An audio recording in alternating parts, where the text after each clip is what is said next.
আসসালামু আলাইকুম বন্ধুরা, আমি আঁখি রূপ হেসেল ঘর থেকে। আজকে আপনাদের মাঝে নতুন একটি রেসিপি নিয়ে চলে আসলাম। আজকে রেসিপি পায়েস রান্না। নারকেল দিয়ে অল্প দুধে কীভাবে পায়েস রান্না করা যায় সেটা আপনাদের মাঝে শেয়ার করব। পায়েস দুইভাবে রান্না করা যায়, একটা দুধ দিয়ে ফুটিয়ে আর একটি হলো অল্প দুধে রান্না করে। আজকে আমি রান্না করে দেখাবো অল্প দুধে কিভাবে সুন্দর করে পায়েস রান্না করা যায়। বন্ধুরা, প্রথমে পোলার চাউলটা আমি সুন্দর করে ধুয়ে নিয়েছি, হালকা পানি দিয়ে সিদ্ধ করতে দিয়েছি চুলায়। এখন দিয়ে দিব পরিমাণ মতো লবণ। চাউলটা ফুটে যাবে,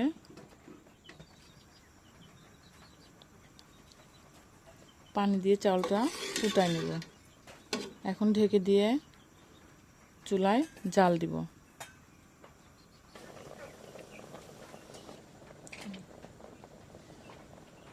বন্ধুরা, এখন চাউলটা ফুটে উঠছে।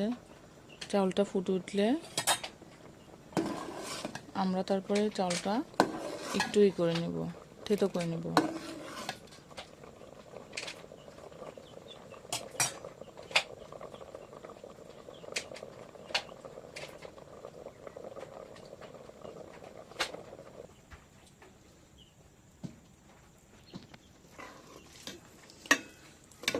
বন্ধুরা, চাউলটা সিদ্ধ হয়ে গেছে। এখন এটাকে একটু চামচ দিয়ে পাতিলের সঙ্গে নেড়ে নেব, যাতে এটা একটু গলে যায়, যাতে পায়েসটা মাখো মাখো হয়।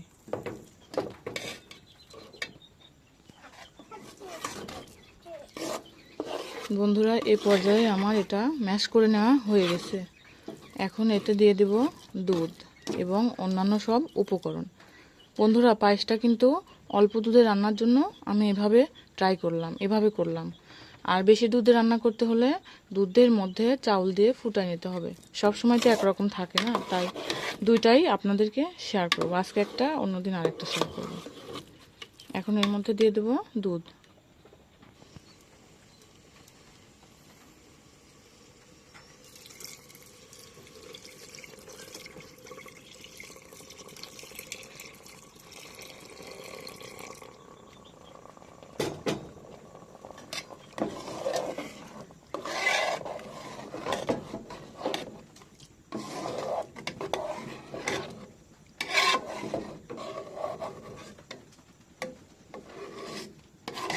বারবার এটা নাড়তে থাকবো।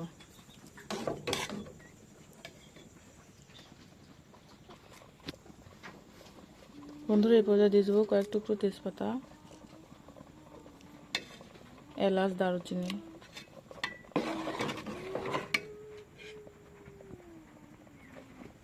আর সাথে দিব নারকেল কুড়ে রাখছি, সেটা এখন দিয়ে দিব। সম্পূর্ণটুকু দিয়ে দিলাম।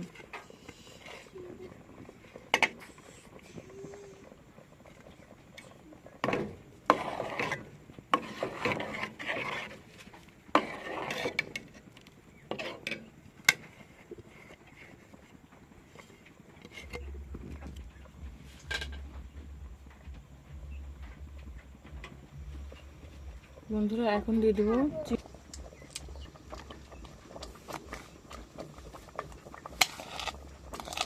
মিষ্টিটা চেক করে তারপরে আবার দিবেন, কম বেশি হতে পারে। যারা বেশি মিষ্টি খান তারা একটু বেশি দিবেন, আর যারা কম খান তারা কম দিবেন।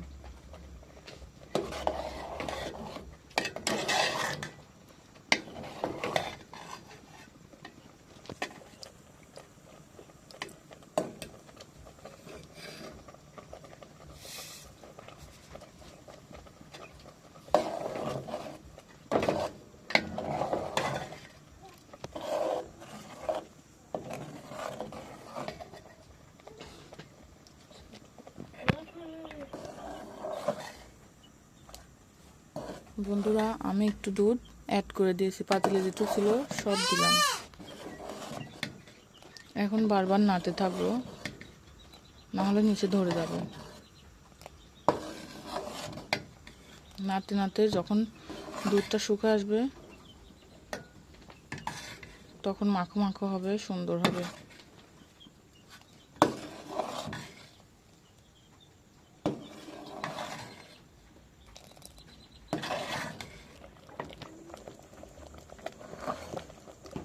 বন্ধুরা, এই পর্যায়ে হয়ে গেল আমাদের অল্প দুধে পায়েস রান্নার রেসিপি। দেখেন কতটা সুন্দর হয়েছে, দেখতেও যেমন সুন্দর, খেতেও তেমন।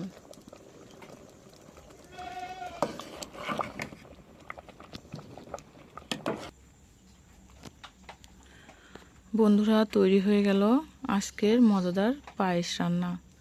অল্প দুধে কিভাবে পায়েস রান্না করা যায় সেটা আপনাদের দেখিয়ে দিলাম। এরপরে বেশি দুধ দিয়ে কিভাবে রান্না করা যায় সেই রেসিপিটাও আপনাদের মাঝে শেয়ার করব ইনশাল্লাহ।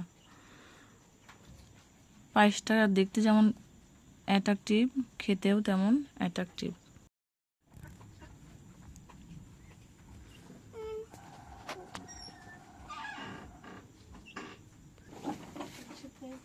বন্ধুরা দেখুন পায়েসটা কত সুন্দর হয়েছে, খেতেও অনেক সুন্দর।